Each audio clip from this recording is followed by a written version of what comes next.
أعوذ بالله من الشيطان الرجيم. بسم الله الرحمن الرحيم.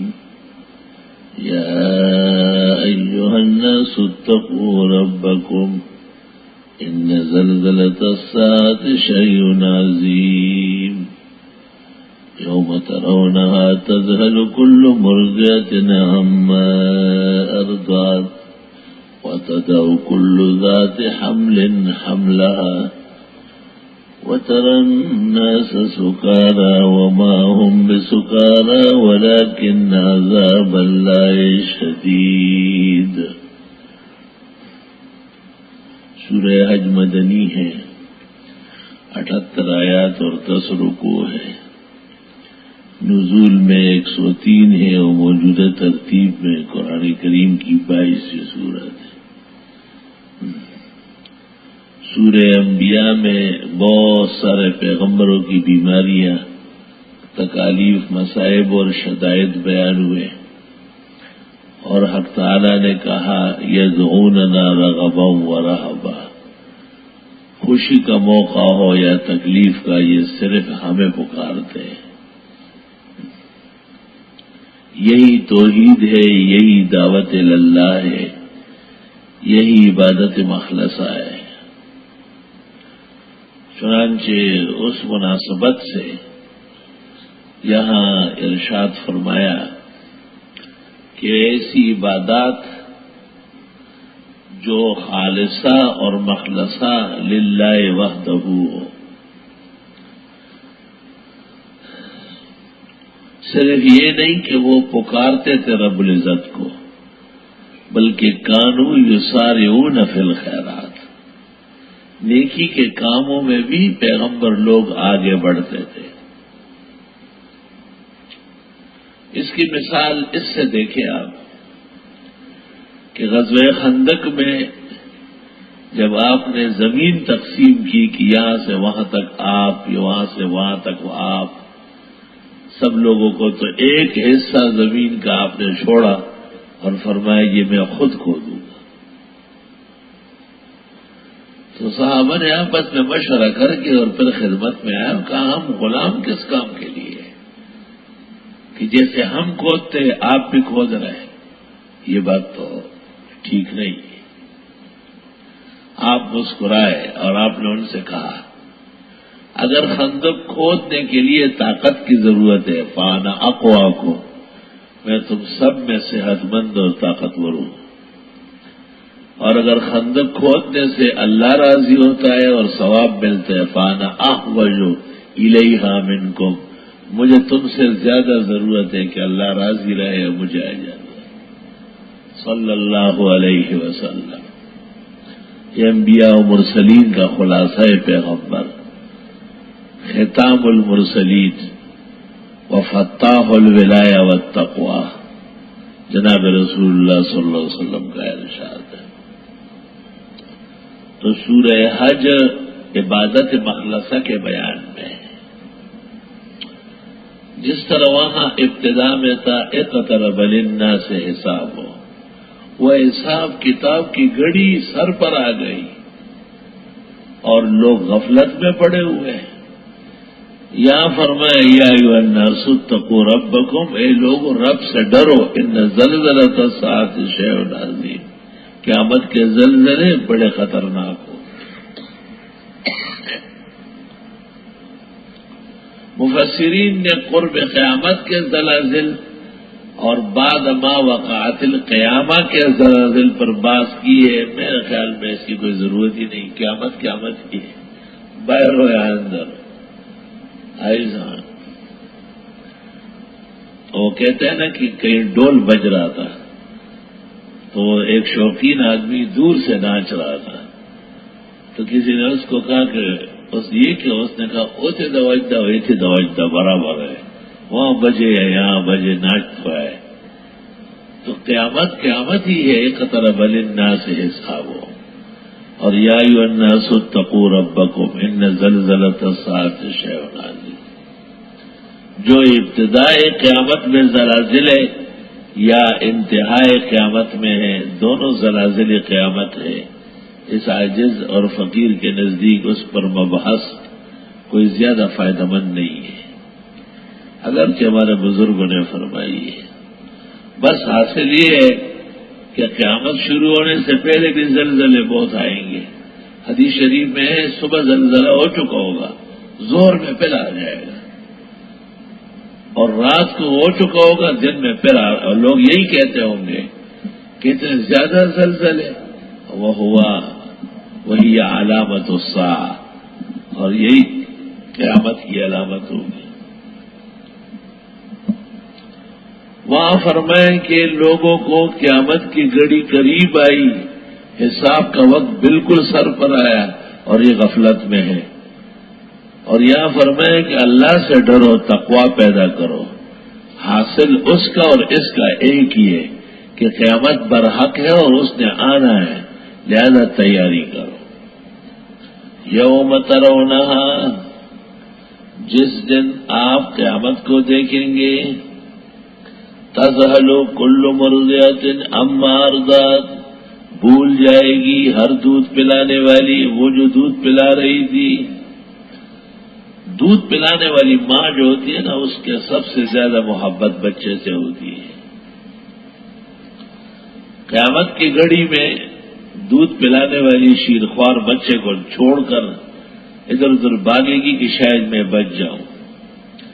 یہ نوشہرہ کا اوجڑی کیمپ اور اسلام آباد کا اوجڑی کیمپ میں کچھ دھماکے ہوئے تھے امریکہ کی خاص رذالت اور شرارت سے، اور اس وقت کے نیک دل اور ہمدل جنرل ضیاء الحق کو تنبیہ کرنے کے لیے میں آپ کو اس کا بتا نہیں سکتا کہ نوشہرہ کے گھروں سے عورتیں کس طرح بھاگی ہے، مارکیٹوں سے لوگ کیسے دکانیں سونے اور چاندی کے چھوڑ کے جو بھاگے ہیں، کیونکہ اس کے دھماکے اتنے خطرناک تھے کہ کیپٹن اور فوجی اندر جاتے تھے اور بس پھر پتہ چل جاتا تھا کہ دھماکے کی نظر ہو گیا، اور اس طرح سینکڑوں کی تعداد میں فوجی مارے گئے۔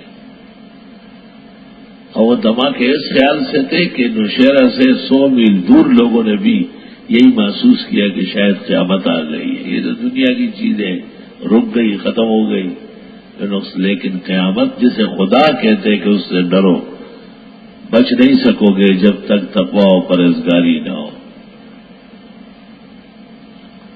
تقوی و پرہیزگاری عجیب چیز ہے کہ یوم القیامہ کے تکالیف بھی اس سے آسان ہوتی ہے، اللہ تعالیٰ نصیب فرمائے۔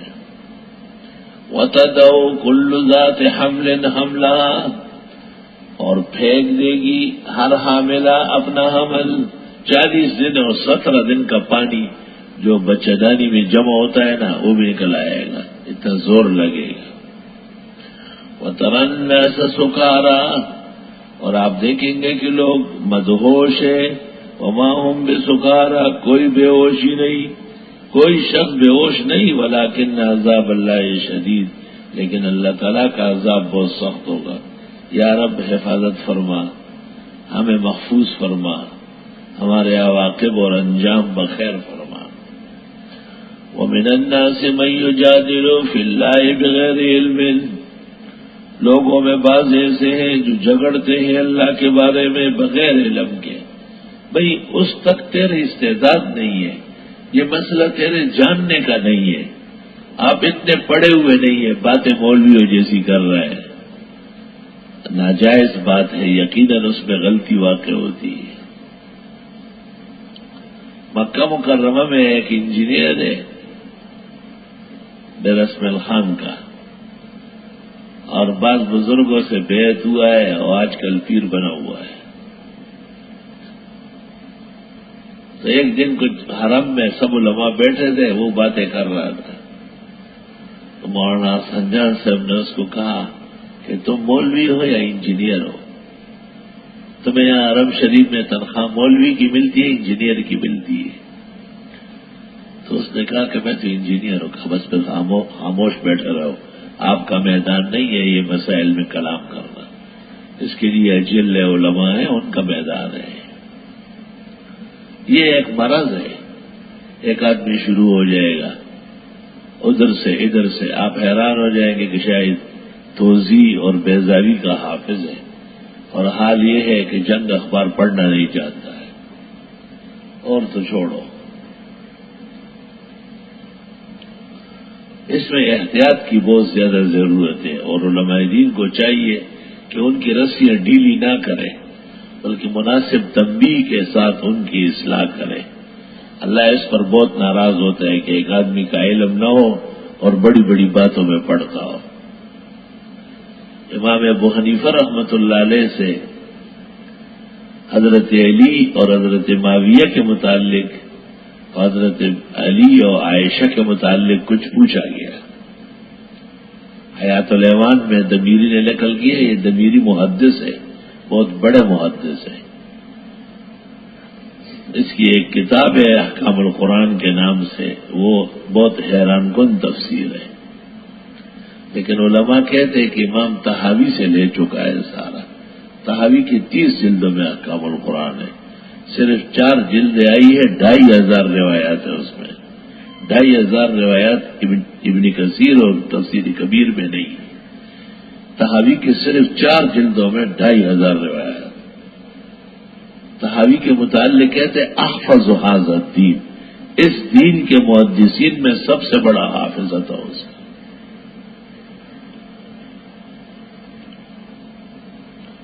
اللہ اکبر و کبیرہ۔ تو امام ابو حنیفہ نے ان سے پوچھا کہ دیکھو اللہ تعالیٰ نے ہماری حفاظت کی، ہم اس وقت نہیں تھے، غلطی بھی ہو سکتی تھی کہ ہم کسی ایک کے ساتھ اس طرح ہو جاتے کہ دوسرا خفا ہو جاتا، اللہ نے ہمیں بچایا ہے، اور یہ مسئلہ قیامت کے دن مجھ سے خدا نہیں پوچھے گا کہ اے ابو حنیفہ، علی اور معاویہ جو صفین میں لڑے ہیں کون اکبر ہے، اور جنگ جمل جو علی اور عائشہ کے درمیان پیش آئی کون مجھ سے نہیں پوچھے گا، یہ میرا مسئلہ نہیں ہے۔ اس نے کہا ہاں آپ سے نہیں پوچھا جائے گا، پھر آپ مجھ سے ایسے مسائل کیوں پوچھ رہے ہیں جس میں میرے خاتمے اور میری عاقبت کا اندیشہ ہے؟ امام ابو حنیفہ جیسے علم کس کا ہوگا؟ احتیاط اتنی زیادہ فرماتے ہیں۔ امام مالک کی خدمت میں لیث بن سعد کے ہمراہ یمن سے کچھ وفد آئے، اور وہ امام مالک سے بڑے متاثر تھے غائبانہ، اور 36 سوالات کیے انہوں نے، وہ سوالات و جوابات موجود ہیں۔ امام مالک نے صرف 4 کے جوابات دے دیے، 32 کے لیے کہا لا ادری، مجھے معلوم نہیں، یہ میرے مسائل نہیں۔ لیث بن سعد کان افقہ من مالک، امام مالک نے کہا کہ میں جوابات آپ کی طرف سے، کہا میری طرف سے نہیں، اپنی طرف سے، تاکہ آپ اس میں ملزم ہو، میرا نام کیوں لیتے، میں نے تو خود معذرت کی ہے۔ تو سوال جواب میں بھی احتیاط ہونے چاہیے، ہر سوال قابل جواب نہیں ہوتا۔ علم کا مقصد ہر دریا میں چھلانگ مارنا نہیں ہے، علم کا مقصد بہت سارے میدانوں سے بچ کے چلنا ہے۔ عالم محتاط زیادہ بہتر ہے، اور علم جتنا قوی ہوگا اور وسعت کا ہوگا، آدمی میں احتیاط پیدا ہوگی، یہ بات یاد رکھیں، کبھی بھی وہ بے احتیاطی نہیں کرے گا۔ اور لوگوں میں بعض ایسے ہیں جو جھگڑتے ہیں خدا کے بارے میں بغیر علم کے، جب علم نہیں تو جھگڑتے کیسے؟ وَيَتَّبِعُ كُلَّ شَيْطَانٍ مَرِيدٍ، اور ساتھ دیتا ہے ہر شیطان سرکش کا۔ میں نے ایک حال میں نکاح پڑھا تو مجھ سے ایک آدمی پوچھتا ہے کہ آپ نے ایک دفعہ پوچھا لڑکی والوں سے اور ایک دفعہ پوچھا لڑکے والوں سے؟ میں نے کہا ایک دفعہ پوچھنا کافی ہے، اور اس سے نکاح منعقد ہو جاتا ہے۔ تو مجھے کہا آپ کے علاوہ اور علماء کو میں نے دیکھا ہے کہ وہ 3 دفعہ پوچھتے ہیں۔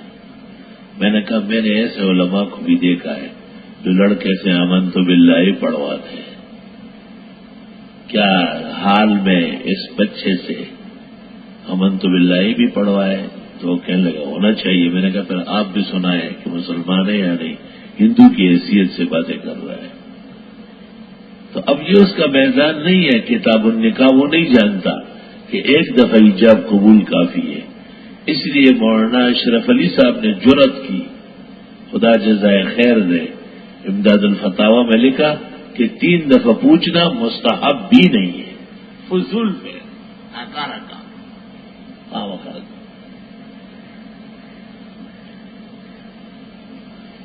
ایسے کئی مسائل ہیں جس پہ آپ حیران رہ جائیں گے, اور ان مسائل میں شریعت کا اتباع وہ بہت زیادہ ضروری ہے. شریعت بالکل واضح آئینہ ہے, ہر ایک اس میں اپنا چہرہ دیکھ سکتا ہے, اور ہم شریعت کے سامنے جواب دیں, لوگوں کے سامنے جواب دیں نہیں. لوگ اپنا کام کریں, لوگ ہمارے سامنے جواب دیں. ہم ان کے استاد اور شیخ و امام اور دین کے رہنمائے اللہ کے فضل و کرم سے. جو لوگ بغیر علم کے دین میں پڑھتے ہیں وہ پھر سرکش شیطان کا ساتھ دیتے ہیں. شیطان یہی چاہتا ہے کہ علم کو بدنام کرے. کتب علیہ انہ من تولاہ, لکھا گیا ہے شیطان کے بارے میں جو اس کو دوست بنائے, فانہ یضلہ, وہ اس کو بہراہ کرے گا, ویہدیہ الی عذاب السعیر, اور لے چلے گا اس کو جلانے والے عذاب کی طرف. رہنمائی کرے گا, میں نے عام معنی کیا, لے چلے گا, وہ کیا رہنمائی کرے گا. یا ایھا الناس, اے لوگوں, کہتے ہیں مدنی سورت یا ایھا الذین آمنوا, اور مکی صورت. اس پر علماء نے گرفت کی کہ یہ قاعدہ ٹھیک نہیں ہے, یہ تو مدنی صورت ہے, خطابات سب یا ایھا الناس ہے. بقرہ مدنی صورت ہے, یا ایھا الناس اعبدوا ربکم الذی خلقکم. اے لوگو, اگر ہو تم شک میں دوبارہ اٹھنے سے, مرنے کے بعد زندگی تم کو گراں لگتی ہے کہ شاید نہیں ہو سکتا. فَإِنَّا خَلَقْنَاكُم مِّن تُرَابٍ, پس ہم نے پیدا کیا تم کو مٹی سے. تمہیں پتہ ہے کس کس مٹی سے تمہاری ٹانگیں اور ہاتھ بنے. یہ جو تم اتنے بڑے علم کا دعویٰ کرتے ہو کہ شاید مرنے کے بعد دوبارہ زندگی نہیں ہے, تمہارا یہ منہ اس قابل ہے کہ ایسی باتیں کرے. ثم من نطفۃ, پھر ایک بوندے سے, ثم من علقۃ, پھر جمے ہوئے خون سے, ثم من مضغۃ, پھر گوشت کے لوتڑے سے, مخلقۃ, بنے ہوئے, وغیر مخلقہ, اور نہ بنے ہوئے, لنبین لکم, تاکہ ہم بیان کریں تم کو. یہ مرحلہ تمہیں یاد ہے, اتنی عقل ہے, تو اپنے آپ سے بے خبر ہے, قیامت کا کیا انکار کر رہا ہے. وَنُقِرُّ فِي الْأَرْحَامِ, اور ہم ٹھہراتے ہیں بچہ دانیوں میں, مَا نَشَاءُ, جس کو چاہے, إِلَىٰ أَجَلٍ مُّسَمًّى, وقت مقرر تک. 9 مہینے پورے ہونے لگتے ہیں تو بچہ پیدا ہوتا ہے. ثُمَّ نُخْرِجُكُمْ طِفْلًا, پھر ہم نکالتے ہیں تم کو چھوٹے بچے کی شکل میں. ثُمَّ لِتَبْلُغُوا أَشُدَّكُمْ, پھر تاکہ تم پہنچو اپنی طاقت توانائی کو. پھر جوان بنتے ہو, مستنڈے ہوتے ہو, پھر یہ بڑے بڑے کندھے اور بڑے بڑے چھڈے چہرے نکل آتے ہیں. آپ پھر کہتے ہیں کہ اللہ تعالیٰ ایسا کر سکتا ہے, اللہ نے ایسا کیا ہے. یہ خرے تگورو پساراش پی تگورا, یہ خلی تگورو گٹے گٹو خبر تگورا. اول ځان د خپل کناټو نه خبر کا, ځان د خپل نظام زندگی نه خبر کا. پاغه مسلو کلام کوي چې قرآن کے بس سره بیان شوی. اللہ نے اس لیے یہ بیان کیا کہ یہ تمہارے اپنے مرحلے جو تم پر بیتے ہیں, یہ تمہیں یاد ہے کیا؟ پہلے تو یہ مجھے بتاؤ. وَمِنْكُمْ مَن يُتَوَفَّىٰ, تم میں بعض ایسے ہوتے ہیں کہ پہلے ہی فوت ہو جاتے ہیں. وَمِنْكُمْ مَن يُرَدُّ إِلَىٰ أَرْذَلِ الْعُمُرِ, اور تم میں سے بعض وہ ہے جو لٹائے جاتے ہیں کمزور عمر کی طرف. رذیل عمر, ارذل, توبہ. سب سے شریف عمر کون سی ہے؟ جس میں انسان علم سیکھتا ہو, علم پڑھاتا ہو, اور علم اس کا کسب ہو. کائنات میں اس سے بہتر عمر نہیں ہو سکتی. قرآن کو دیکھو سمجھ میں آئے گا, کیونکہ اللہ فرماتے ہیں بعض تم میں سے ایسے عمر کو پہنچ جاتے ہیں لِكَيْ لَا يَعْلَمَ بَعْدَ عِلْمٍ شَيْئًا، کہ جو چیز وہ کبھی جانتا تھا اب نہیں جانتا. آئے ہائے. ہمارے ایک بزرگ کافی بوڑھے ہو گئے، تو ان کا بیٹا آیا باپ سے ملنے کے لیے. تو اب دماغ ان کا کافی 100 سال سے زیادہ ہے. بیٹے کو کہتے لالا پا خیر آ گئے، السلام علیکم سنجھے. اب بیٹا پھوٹ پھوٹ کر رویا. اس نے کہا وہی ابا کو کیا ہو گیا. ہمارے ایک ساتھی تھے، وہ مجھے کہتے ہیں میری نانی ہے، وہ بھی 100 سال کے قریب ہے. میں کراچی آ رہا تھا، اس سے رخصت لینے گیا، یک دم کہنے لگی کاکا جی السلام علیکم. تو خیر امامت تو مستان سے میں تو خبریں کے ماتا لکھے لا یعلم بعد علم شیئا. توبہ. اور ہمارے ایک بزرگ ہے، وہ اکثر العلوم کو دارالعلوم دیوبند کہتے ہیں، اور بڑے واقعات ہیں ان کے حیران کن. یہ اللہ کا احسان ہے کہ علماء دین ہول فول نہیں بکتے ہیں، بالکل نامناسب. بس یہی کہ کسی ویسے عالم کو حضرت مدنی کہا، احسن العلوم کو دیوبند کہا، اور وہ یہ سمجھتے ہیں کہ میں نے 8 سال یہی گزارے ہیں. اس سے پتہ چلتا ہے کہ بہت زیادہ عمر بھی کوئی آسان کام نہیں ہے. بس عمری و عمر امتی ما بین 60 الی 70. ایسی عمر میں آدمی جائے کہ الناس احوج الیہ، کائنات اس کے محتاج ہو. جیسے مفتی محمود تمام کراچی کے مولویوں کو جمع کیا تھا کہ تم نے ضیاء الحق کو جواز زکوٰۃ کا فتویٰ دیا کیسے، مجھے یہ بتاؤ. بیٹھو یہاں مجھ سے بات کرو، میں تمہیں سمجھانے آیا ہوں.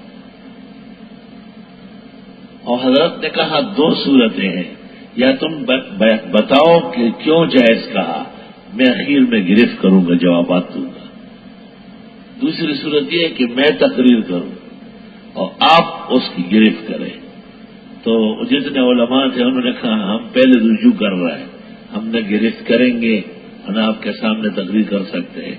تو حضرت نے کہا اس طرح احترام میں رجوع شرعاً جائز نہیں ہے. آپ نے جو فتویٰ لکھا تھا تو ضیاء الحق کے لحاظ میں لکھا تھا، کیا آپ علماء دیوبند نہیں تھے؟ میرے لحاظ میں رجوع کرنے کا کیا مطلب ہے؟ میں آپ پر گرفت کرنا چاہتا ہوں کہ اس میں تینوں باتوں میں آپ غلطی پر ہیں. آپ نے بینکوں کے رکوم کو اموال ظاہرہ کہا ہے. 1400 سال میں کوئی قاعدہ نہیں اسلام میں کہ یہ اموال باطنہ ہے. اس کی زکوٰۃ مالک خود دے گا. حضرت عمر اور حضرت عثمان کے واضح احکام موجود ہیں اور 4 ائمہ اس پر متفق ہیں. اور آپ نے بینکوں سے بغیر نیت کے کٹوتی کرائی ہے، جبکہ زکوٰۃ کے بعدات محض ہے اور اس میں نماز کی طرح نیت شرط ہے. اس طرح موٹی موٹی باتیں انہوں نے کہی. اور پھر ہمارے ان بزرگوں نے غیر مفتی محمود کی مثال باہر کی تھی اور دوسرے مولویوں کی مثال عام برتنوں کی تھی جو پانی سے بھرے ہوئے ہو. اور سب کو نظر آ رہا تھا کہ خیر نہیں ہے آج ہماری. لیکن حضرت نے بڑے آرام تسلی سے کہا کہ اگر آپ کے دلائل اور گفتگو سے مجھے تسلی ہوئی تو میں آپ کے حق میں رجوع کرنے میں آر نہیں سمجھوں گا. ہو سکتا ہے آپ کی بات صحیح تاکہ یہ منہ کھولے. اور میں آپ سے بھی توقع رکھتا ہوں کہ اگر میری بات آپ کی سمجھ میں آئی اور میں نے آپ کے فتوے کی غلطی آپ پر واضح کی تو مجھے آپ سے یہی توقع ہے کہ آپ بھی یقیناً رجوع الی الحق کریں گے اور مجھے آپ سے اس میں کوئی گلہ شکوہ نہیں ہوگا. حضرت نے وہ بیان شروع کر دیا. خود حضرت مولانا تقی عثمانی مدظلو لکھتے ہیں کہ حضرت نے ایسا زبردست اس کا تمہید قائم کیا کہ ہم بہت خوش ہوئے کہ طبیعت بہت اچھی ہے، کیونکہ وہ جس مسئلے پر کلام کرتے تھے ان جیسا کلام کوئی دوسرا ماں کا بیٹا نہیں کر سکتا. اس کے لیے ایسا سازگار ماحول بناتے تھے.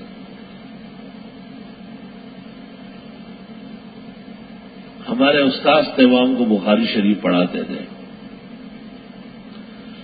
اور وہ کہتے تھے مفتی محمود آیا ہے مہمان خانے میں بیٹھا ہوا، اس طرح حقارت سے حوض یا اولد کے پیچھے پڑا ہوا ہے، اتنا اچھا آدمی ہے، کہ کبھی اس کو مرزائی کہتا ہے اور کبھی کیا کہتا ہے، کبھی کیا کہتا ہے۔ اور زکوٰۃ ایک اسلامی مسئلہ ہے، اگر نافذ ہو گیا تو کیا فرق پڑا، وہ کہتے ہیں یہ نہیں ہو سکتا۔ میں نے بڑے دلائل جمع کیے، بس سبق کے بعد جا رہا ہوں۔ سبق کے بعد چلے گئے، ہم نے ان سے اگلے دن پوچھا کہ وہ آپ کی بحث کا کیا ہوا جب بخاری میں آیا، تو اس طرح فرمایا وہ فقیہ ہے، مفتی محمود بہت بڑا فقیہ ہے، وہ میرے جتنے دلائل تھے اس کو ایک ہی کڑچ میں ختم کرا دی۔ ہمارے ساتھی مجھے کہتے گورا ہوا تھا، سمجھتا لزول ہے، فقیہ ہے، بہت بڑا فقیہ ہے، مفتی محمود فقیہ ہے، اس زمانے کا مجتہد ہے۔ کہ میں نے جتنا دیکھا تھا صرف اس نے ایک سوال کیا مجھ سے اس پر، اس سے پتہ چلتا ہے کہ وہ تمام ادلہ پہلے سے ان کے علم میں تھی اور وہ تیار تھے اس کے لیے، کہ ایک ہی سوال مجھ سے اس سے کیا اور چپ کرا دیا۔ وہ سوال یہ تھا کہ اگر کوئی حکمران زکوٰۃ لے لے تو ہو جاتی ہے، یہ سوال ہے۔ تو مفتی صاحب نے اس پر یہ گرفت کی ہے کہ وہاں لکھا ہوا ہے یہ اس وقت جب ظالم حکمران لے۔ آپ میں سے کسی نے فتوے نے جنرل ضیاء کو ظالم لکھا ہے؟ آپ نے اس کو عادل جان کر کے ظالم کا مسئلہ بتایا، یہ زیادتی ہے آپ کی۔ کیا ابن حجر نے عینی نے تمام ہمارے کابر نے وہاں یہ نہیں لکھا کہ چونکہ ظالم حکمران ہے لوگوں کو نیت کا موقع نہیں دے رہا ہے، لوگ پھر ڈبل دیں گے، تو چلو ہونے دو۔ تو مفتی محمود نے کہا میں بھی کہتا ہوں کہ پہلے میرے ساتھ آج متفق ہو جائے کہ جنرل ضیاء اس دور کا بدترین ظالم ہے، اس پہ دستخط کر لو، آگے میں فتویٰ آپ کا مانتا ہوں۔ تو مجھے 14 سال ہے اسلامی تاریخ میں بتاؤ کہ بغیر نیت کے غصباً کوئی زکوٰۃ وصول کرے اور وہ ہو جاتی ہے، جب تک ظالم حکمران نہ مانے میں جزیہ نہیں مانوں گا۔ غلط کہتا ہے۔ ہائے ہائے ہائے۔ تو میرا مطلب یہ ہے کہ علماء دین اول تو رسول عمر کو پہنچتے نہیں ہیں۔ اس وقت محمد ترین عالم ہمارے حضرت مولانا سلیم اللہ خان صاحب ہیں۔ میرے خیال میں چلتے پھرتے جو علماء ہیں ان میں وہ عمر میں زیادہ ہے۔ 2 سال پہلے وہ بیمار تھے، مجھے مولوی عادل نے مجھے کہا 76 سال ہے، ابھی 78 ہو گئے ہو۔ 78 بہت بڑی عمر ہے۔